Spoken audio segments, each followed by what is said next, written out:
Selamat pagi siswa dan siswi kami kelas 12 IPA 1, IPA 2, dan IPA 3. Kita berjumpa kembali pada mata pelajaran matematika. Dalam hal ini matematika wajib. Kita melanjut kepada bahasan selanjutnya tentang peluang. Apa tujuan kita mempelajari peluang ini? Tujuan utamanya adalah diharapkannya kita bisa menggunakan aturan statistika, kaidah-kaidah pencacahan, dan sifat-sifat peluang dalam penyelesaian masalah. Menggunakan aturan statistika, kaidah pencacahan, sifat peluang dalam penyelesaian masalah. Namun, anak-anak kami, sebelum kita awali pertemuan kita pada hari ini, kita tandai diri kita dengan salib kemenangan Kristus dalam nama Bapa dan Putra dan Roh Kudus. Amin. Siswa dan siswi kami, 2 minggu kita tidak bertemu sehubungan dengan jadwal, ada libur, dan ada jadwal pembagian rapor.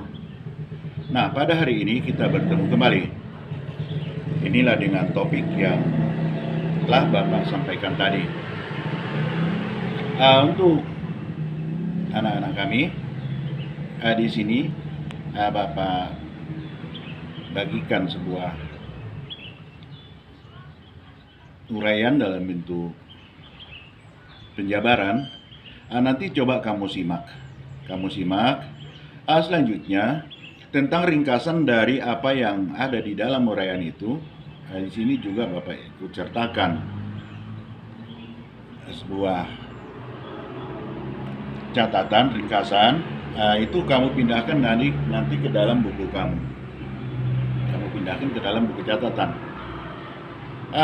Kamu tetap belajar serius dan tetap jaga juga protokol-protokol kesehatan sehingga masa-masa daring seperti ini tidak terlalu lama untuk kita. Mudah-mudahan nanti di awal semester kedua kita bisa bertemu di dalam ruang kelas. Sangat-sangat kita harapkan. Nah, untuk mencoba sejauh mana kamu telah bisa memahami apa yang ada di dalam uraian dan ringkasan, untuk tugas kita nantinya kamu bisa buka buku halaman 127. Halaman 127 buku paket kita. Coba kamu kerjakan dulu soal nomor 1 dan nomor 2. Bapak tunggu jawabannya. Bapak tunggu sampai dengan jam 12, walaupun memang jadwal kita nggak seperti itu.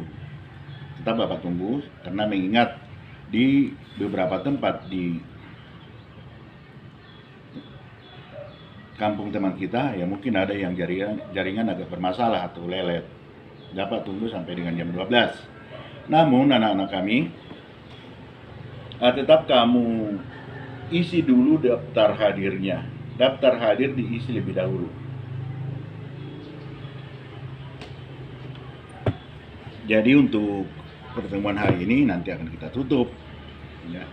Coba kamu laksanakanlah apa yang diperintah. Sekali lagi, ya, ada ringkasan itu, coba kamu simak.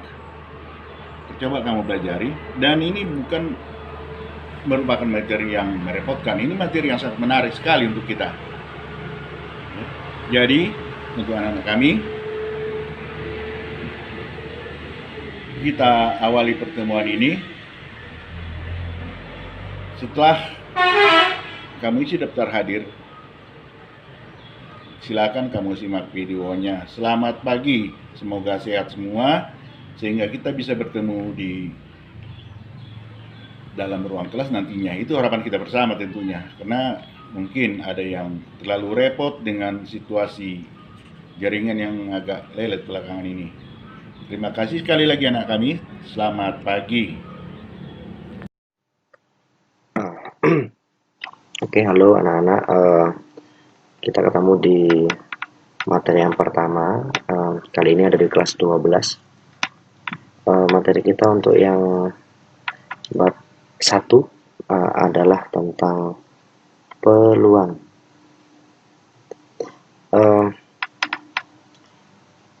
Sepertinya ini sudah diajarkan mungkin di SMP kelas 9, tetapi untuk yang sekarang materinya lebih meningkat lagi gitu. Jadi ada beberapa pokok yang harus kita selesaikan untuk di bab 1 ini. Yang pertama adalah A, kaidah pencacahan, permutasi dan kombinasi. Yang B, peluang suatu kejadian, dan C adalah kejadian majemuk. Nah, untuk yang di video ini kita bahas dulu yang bagian A. Apa itu sebenarnya kaidah pencacahan, permutasi, dan kombinasi. Tapi sebelumnya tentunya kalian sudah paham apa itu peluang gitu ya. Jadi sebuah kejadian gitu yang terjadi dalam sebuah percobaan, kemungkinan apa yang akan muncul gitu, itu dinamakan dengan peluang. Baik, kita lanjut. Jadi yang pertama yaitu tentang kaidah pencacahan. Nah, kaidah pencacahan itu apa sebenarnya? Jadi bisa dikatakan kaidah pencacahan itu adalah cara untuk menghitung semua kemungkinan yang dapat terjadi dalam suatu percobaan tertentu. Itu dinamakan dengan kaidah pencacahan. Nah, dalam kaidah pencacahan terbagi lagi menjadi 2 bagian, yaitu tentang kaidah perkalian dan notasi faktorial. Nah, kita bahas dulu yang kaidah perkalian. Kaidah perkalian ini juga disebut sebagai disebut juga dengan aturan pengisian tempat. Aturan itu pengisian tempat. Nah, seperti apa model dan aturan pengisian tempat itu? Mungkin langsung kita coba dengan soal. Nah, ini dia. Ya, yang nomor 1 dulu gitu ya. Soalnya begini. Anton memiliki 4 baju. Oke, 4 baju. 3 celana dan 5 sepatu. Suatu hari ia ingin bepergian dengan mengenakan baju, celana, dan sepatu yang ia punya. Pertanyaannya adalah berapa banyak variasi fashion Anton saat ia akan bepergian. Kalau kita kerjakan, jadi kasusnya adalah si Anton gitu ya. Si Anton dia memiliki dia memiliki berapa tadi? 4 baju gitu ya. 4 baju. Nah, ini terus habis itu dia juga memiliki berapa? 3 celana. 3 celana dan 5 sepatu. Nah, suatu hari dia tuh ingin bepergian dengan menggunakan ketiganya ini. Jadi harus pakai baju, harus pakai celana, harus pakai sepatu gitu. Ada berapa sih susunan kemungkinan yang banyak fashion yang harus dipakai, ya, variasi fashion yang dipakai oleh Anton. Jadi pengisian tempat atau kaidah perkalian bisa dikatakan seperti ini. Nah, ada 3 hal yang harus sama Anton dipakai. Yang pertama adalah bajunya, yang kedua adalah celananya, dan yang ketiga adalah sepatunya. Sepatu. Jadi dia baju punya 4 gitu, celana punya 3, dan sepatunya punya 5.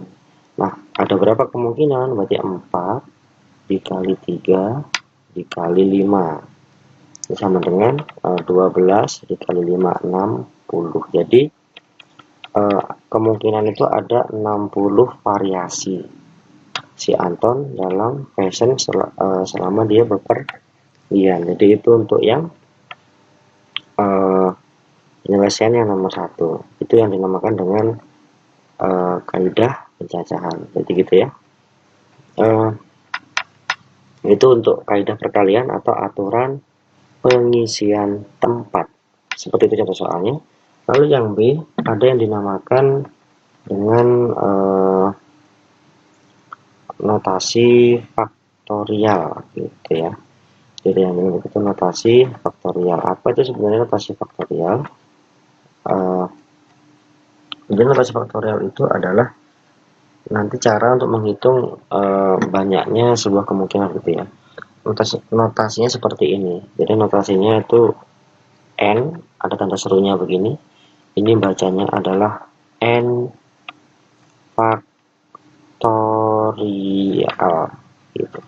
Nah, apa artinya N faktorial ini? Adalah perkalian dari N sampai menuju 1. Jadi kalau N ini dikali N-1 gitu ya, terus dikali N-2 dan seterusnya sampai 1. Contoh, misalkan Bapak punya 4 faktorial, ini artinya 4 kali 3 kali 2 kali 1 sama dengan 12 kali 2, 24 kali 1 tetap 24. Misalkan lagi 6 faktorial, berarti artinya adalah 6 kali 5 kali 4 kali 3 kali 2 kali 1. Nah, berapa hasilnya? Yang kalian hitung sendirilah. Nah, jadi gitu untuk notasi faktorial.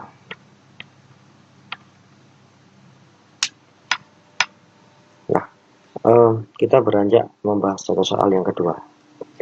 Tadi Anton sudah, untuk Anton sudah, sekarang kita beranjak ke yang soal kedua. Misalkan ini, banyak bilangan yang terdiri atas 3 angka yang dapat disusun dari angka-angka 1 sampai dengan 8 dengan syarat tidak boleh berulang. Adalah ya, yang nomor 2 ini, banyak bilangan terdiri atas 3 angka yang dapat disusun dari angka-angka 1 sampai dengan 8 dengan syarat tidak boleh berulang. Jadi kita punya angka 1 sampai 8, 1, 2, 3, 4, 5, 6, 7 dan 8. Sedangkan yang dibutuhkan hanya 3 angka. Jadi kita bisa menuliskan 3 digit saja. Gitu ya. Hanya menuliskan 3 digit. Jadi aturannya adalah tidak boleh berulang. Berarti ketika dia sudah mengisi di depannya, tidak mungkin angka itu akan mengisi di belakangnya, dan itu tidak boleh. Jadi kemungkinan yang pertama untuk di digit pertama, ini saya sebut digit pertamanya, ini digit keduanya, dan inilah digit ketiganya. Kemungkinan angka yang terisi di digit pertama adalah semuanya. Jadi angka 1 sampai 8. Jadi ada kemungkinan ada 8 angka yang terisi. Jadi kalau untuk yang kedua, karena ada syarat tidak boleh berulang, maka anggap 1 yang sudah terisi di sini, berarti sisanya tinggal 7. Gitu. Ya. Karena 1 sudah terisi di sini dan itu tidak boleh berulang, maka harus dikurangi 1. Begitu juga dengan digit ketiga. Sudah mengisi di sini, sudah mengisi di sini, berarti tinggal di sini tinggal 6. Jadi berapa kemungkinannya? 8 dikali 7 dikali 6. Hasilnya berapa? Kalian hitung sendiri, hasilnya bisa ya. Di 8 kali 7 kali 6. Itu hasilnya untuk soal nomor 2. Nomor 1 dengan nomor 2 soalnya tidak begitu berbeda jauh. Ini masih tentang kaidah pencacahan, tentang kaidah perkalian. Oke. Kita lanjut sekarang ke berikutnya, yaitu tentang permutasi. Begitu. Apa sebenarnya permutasi? Gitu. Jadi permutasi itu bisa dikatakan adalah susunan, ya, susunan dari semua, itu susunan dari semua atau sebagian unsur, gitu, atau sebagian unsur suatu himpunan, begitu ya, suatu himpunan, ya, dengan memperhatikan urutan,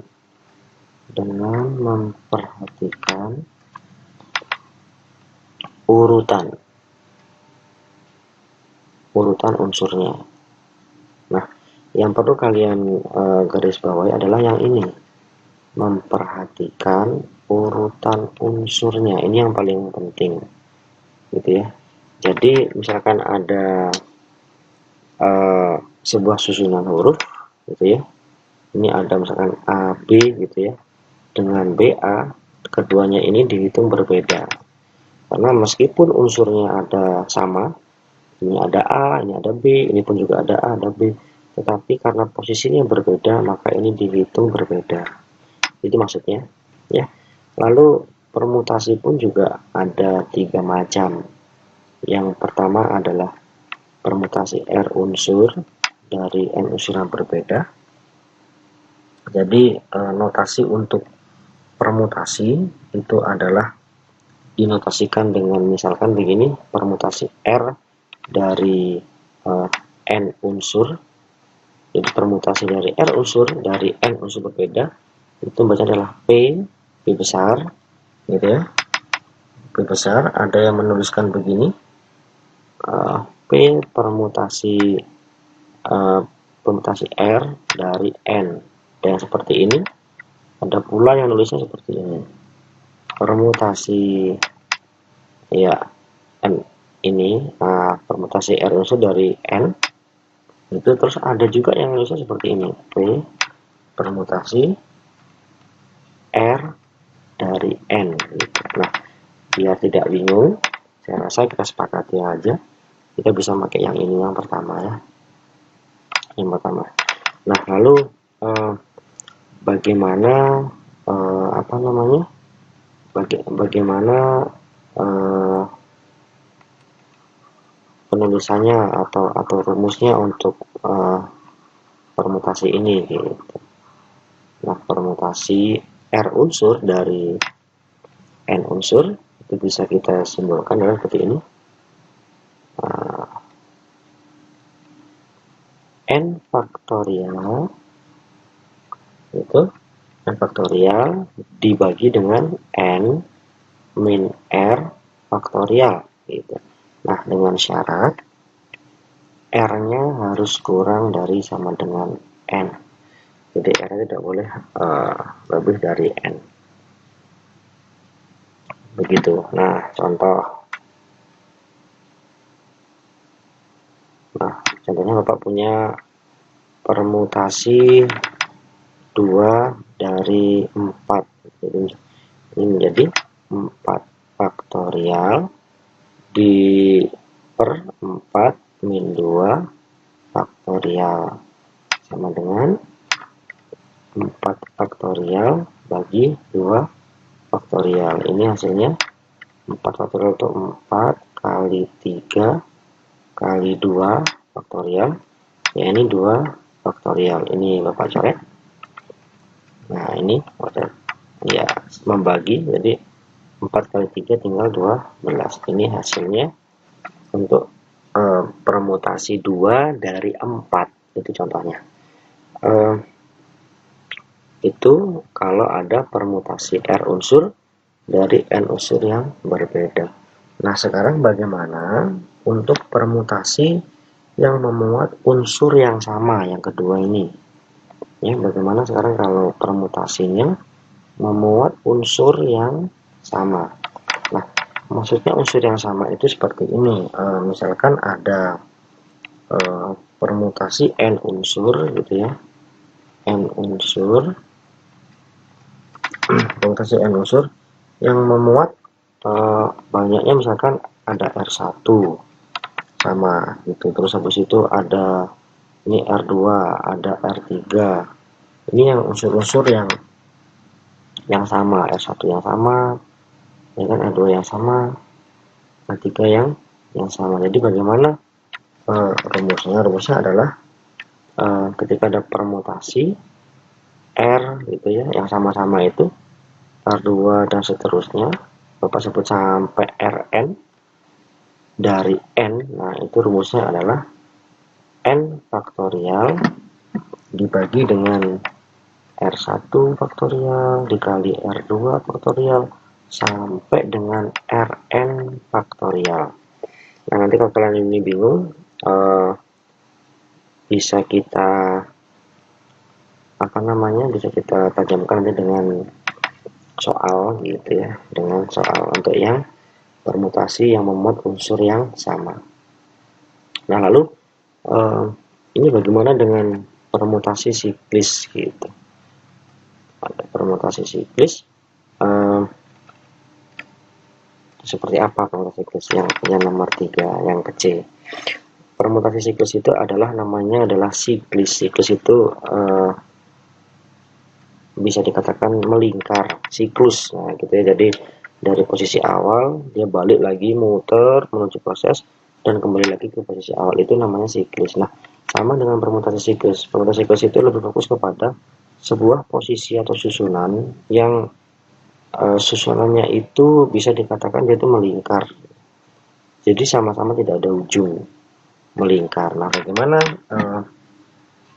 rumusnya untuk permutasi siklis ya? Jadi siklus itu merupakan susunan dari unsur-unsur yang diposisikan secara melingkar gitu ya, secara melingkar. Jadi banyaknya permutasi siklis dari n unsur gitu ditentukan dengan rumus seperti ini. Jadi kalau misalkan P permutasi itu adalah siklis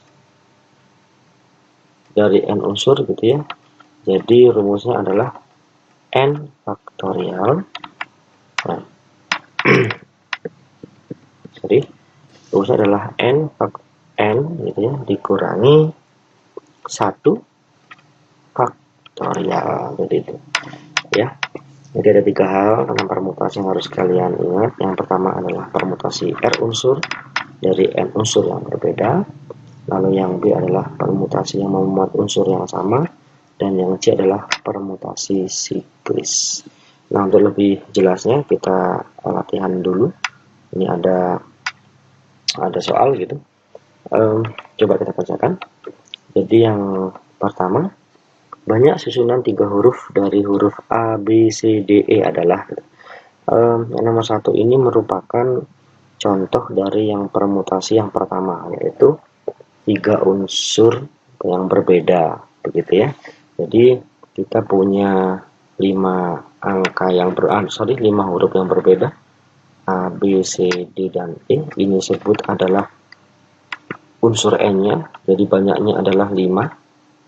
Itu kalau yang diminta adalah 3 huruf, jadi R-nya itu adalah 3. Nah, banyak susunan ya 3 huruf A, B, C, D ya gitu ya. Nah, ini mungkin bisa ditekankan yang permutasi ya, permutasi berapa? 3 dari 5, jadi sama dengan berapa? 5 faktorial per 5 min 3 faktorial sama dengan 5 faktorial dibagi 2 faktorial sama dengan, ini kita jabarkan, 5 kali 4 kali 3 kali 2 faktorial dibagi 2 faktorial. Ini bisa kita sederhanakan, jadi menyisakan 5 kali 4 kali 3, jadi sama dengan ada 60 cara gitu ya, atau ada 60 susunan. Itu untuk yang untuk yang nomor 1 gitu. Lalu yang nomor 2 itu adalah banyak susunan huruf berbeda dari kata paralel. Ini adalah contoh dari yang nomor 2 tadi, unsur yang sama. Ini perhatikan. Yang saya maksud dengan unsur yang sama itu ini. Kan ini ada kata paralel gitu ya. Jadi yang pertama yang kita fokuskan adalah di sini ada A-nya 2. Terus ada juga ini L-nya 2. Jadi, nah, A ini sama L inilah yang dimaksud sebagai unsur yang sama, gitu ya. Jadi yang dimaksudkan dengan paralel adalah A sama L-nya itulah yang disebut sebagai unsur yang sama. Lalu soalnya berapa kira-kira gitu ya, banyak susunan yang huruf yang berbeda dari kata itu, paralel. Oke, kita bisa coba kerjakan.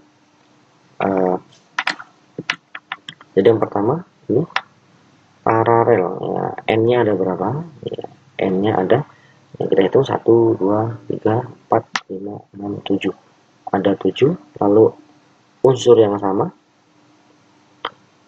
sebut saja R1 nya gitu ya, itu ada 2 itu yang A gitu ya, yang A. Lalu ada lagi yang A2 itu ada yang L2, yang L gitu Pak. Terus yang ini bagaimana yang tidak sama? Oke, abaikan ya. Jadi kita fokus sama yang sama saja. Bagaimana cara menghitungnya? Nah, artinya adalah permutasi gitu ya.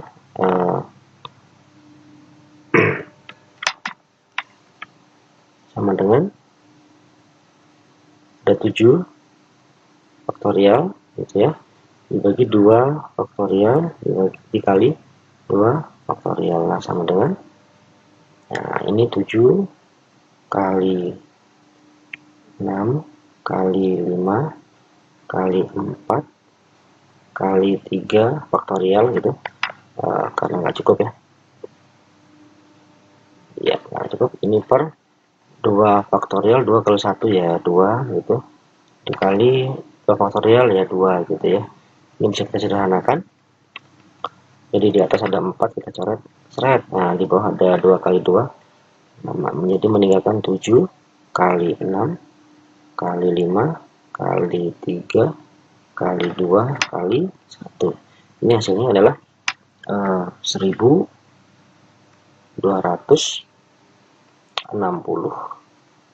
cara gitu.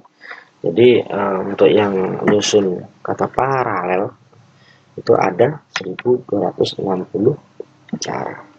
Nah, sekarang bagaimana untuk yang ketiga? Ini dia ya.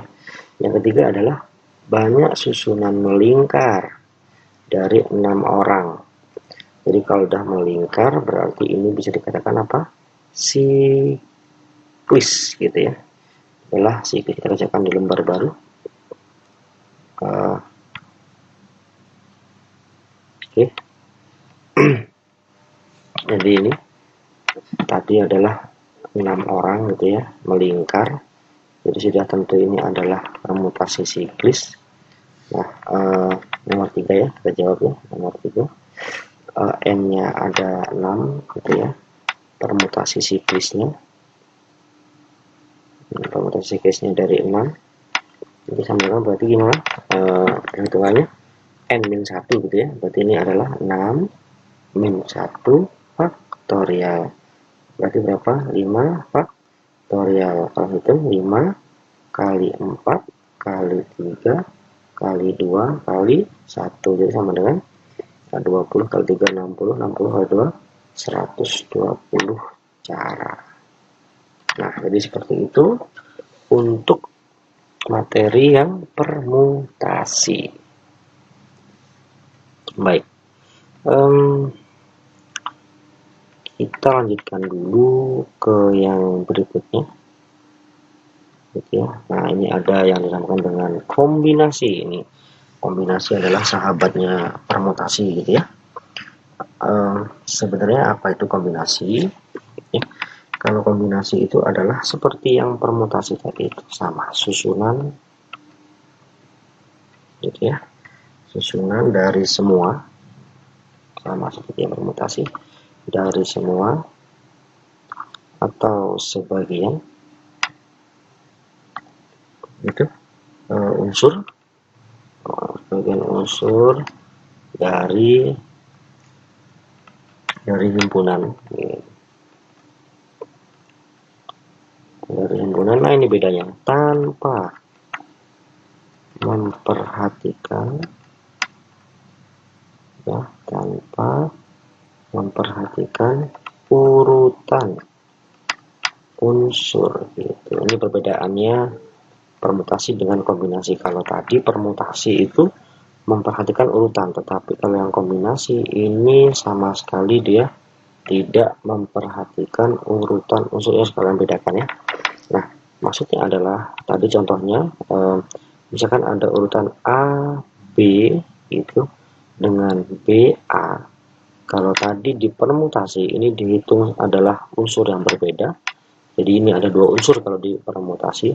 Nah, kalau dikombinasi AB dengan BA ini sama, maka AB sama BA itu dihitung satu gitu ya.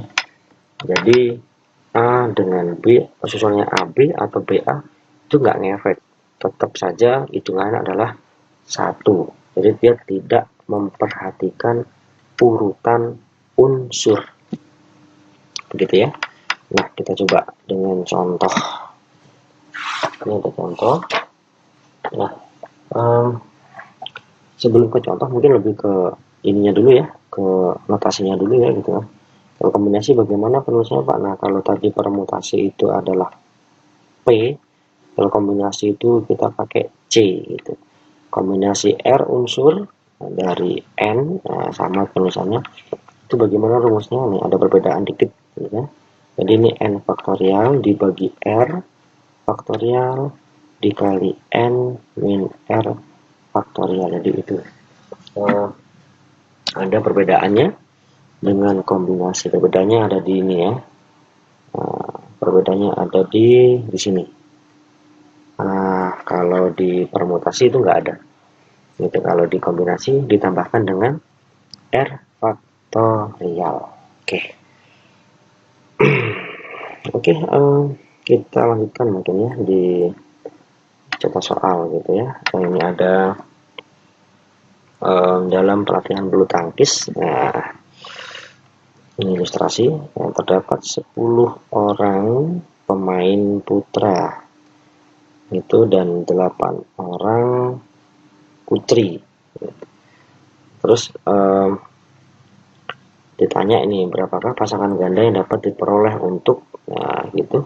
Yang pertama adalah ganda putra, yang B adalah ganda putri, yang C adalah campuran. Nah, berarti kalau kita jawab dulu yang A itu ya, ini untuk keperluan ganda putra.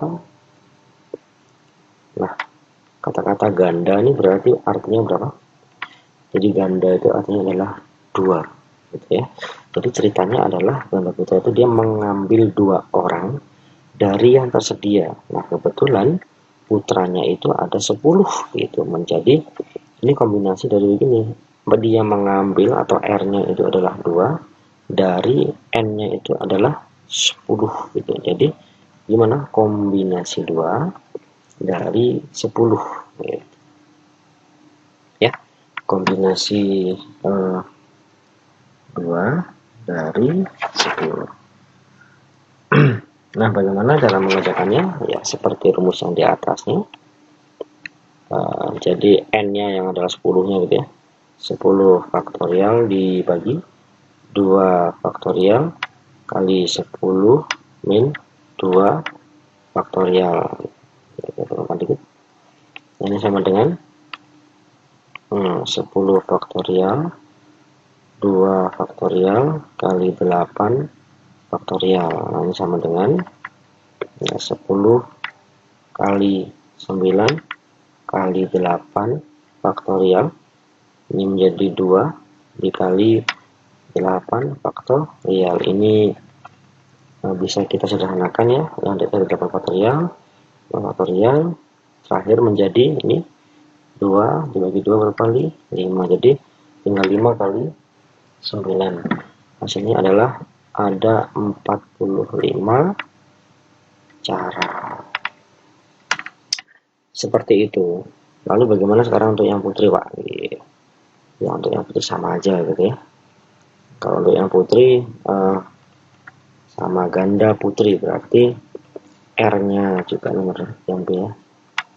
R-nya itu adalah 2, N-nya 8 gitu ya. Dan tadi banyaknya untuk putri ada 8. Jadi kombinasi 2 dari 8 sama dengan 8 faktorial dibagi 2 faktorial dikali 8 min 2 faktorial gitu, sama dengan 8 faktorial bagi 2 faktorial dikali 6 faktorial. Kita selesaikan. Ini 8 kali 7 kali 6 faktorial dibagi 2 kali 6 faktorial. Ini bisa kita sederhanakan. Jadi ini juga bisa dibagi 2, 1 dibagi 2, 4. Jadi 4 kali 7 adalah 28 cara. Itu untuk yang B. Lalu untuk yang C itu kasusnya tadi ganda campuran. Kalau yang dinamakan ganda campuran berarti 1 putra itu pasti ya, gitu ya. Terus 1 putri, gitu. Ganda. Jadi ada 2 orang yang terdiri dari 1 putra, 1 putri. Nah, kalau seperti ini bagaimana penyelesaiannya? Jadi yang pertama adalah diambil dari yang putra, gitu ya. Ambil dari yang putra, gitu ya. Ini dikalikan dengan yang diambil dari yang putri, harus dikali.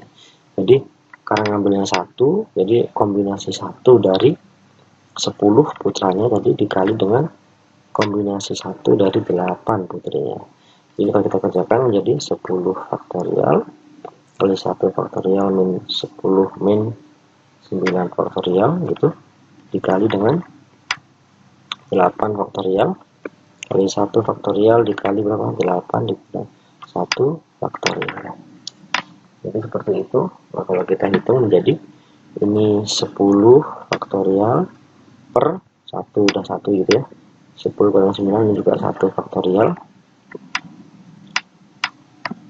Oh, sorry Bapak, ada yang keliru. Ini harusnya 1 ya. Oke, gitu ya. 10 dikurangi 1. Nah, ini 9 faktorial. Nah, ini dikali dengan 8 faktorial per 7 faktor. Ya, ini menjadi 10 dikalikan 9 faktorial per 9 faktorial, yaitu dikali dengan ini 8 dikali 7 faktorial per 7 faktorial, yaitu ini bisa kita sederhanakan.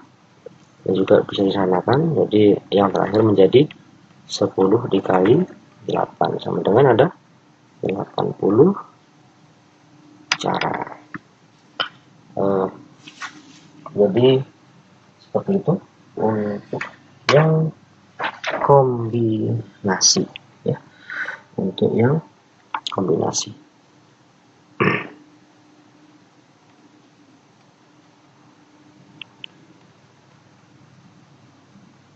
Ya, sudah selesai untuk yang video ini. Jadi kita hanya belajar di sana, kita mengenal tentang apa tadi, kaidah pencacahan, permutasi dan kombinasi. Nanti video berikutnya kita akan membahas tentang peluang suatu kejadian dan kejadian majemuk.